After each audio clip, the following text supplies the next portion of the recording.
She said it while laughing, wineglass in hand, standing where my grandfather used to stand to watch the sunrise. Go cry to your dead grandfather. His house is mine now.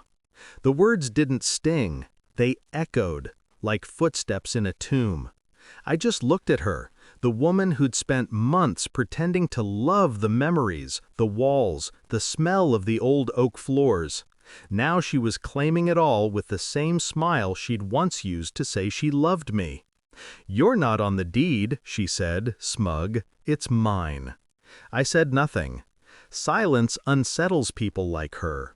They feed on reactions, on emotion. I gave her none. I just turned, walked down the hall, and let her laughter chase me through the house my family had built a century ago.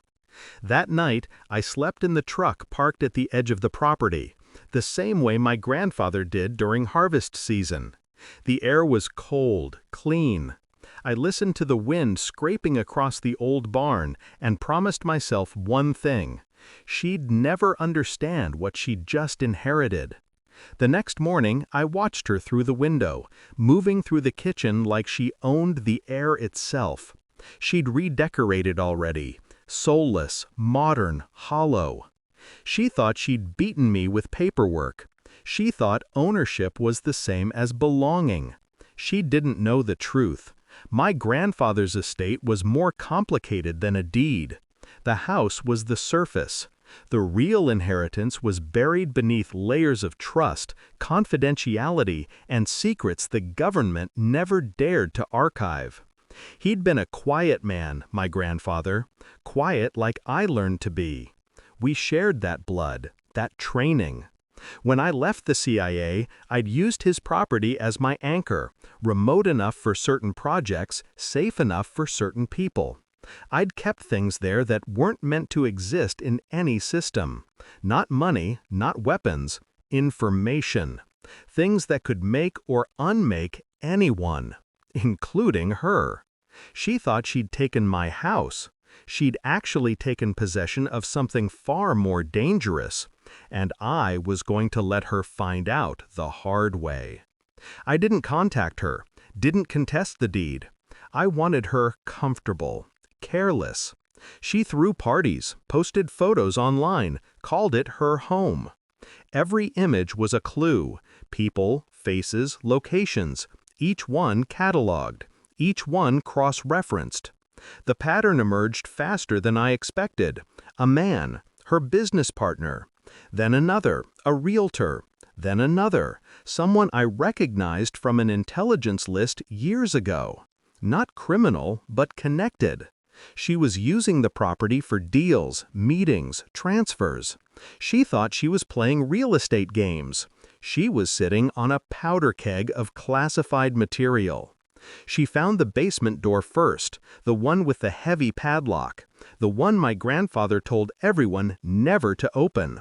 I imagined the curiosity, the arrogance. She opened it.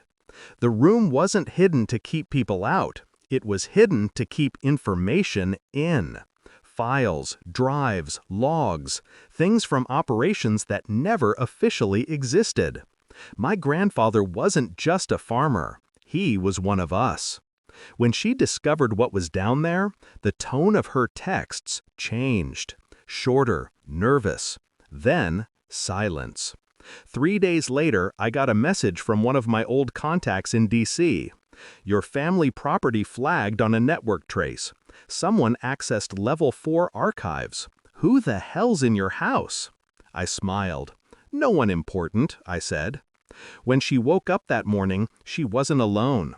The house was quiet, no footsteps, just the faint hum of the generator my grandfather installed decades ago. Still running, still self-sufficient. She walked into the kitchen and froze. A man was sitting there, calm, drinking coffee from my grandfather's old mug. He wasn't from around here. The suit gave it away. The badge on his belt, too. She didn't know his name, but I did. He used to report to me. He slid a manila envelope across the table. "You've been using this property for unauthorized activity," he said.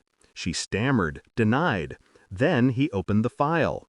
photos, documents, her emails, transactions, her name tied to encrypted transfers originating from the house.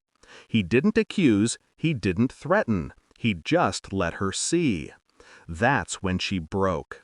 And when she asked, "Who sent you?" he simply said, "The owner."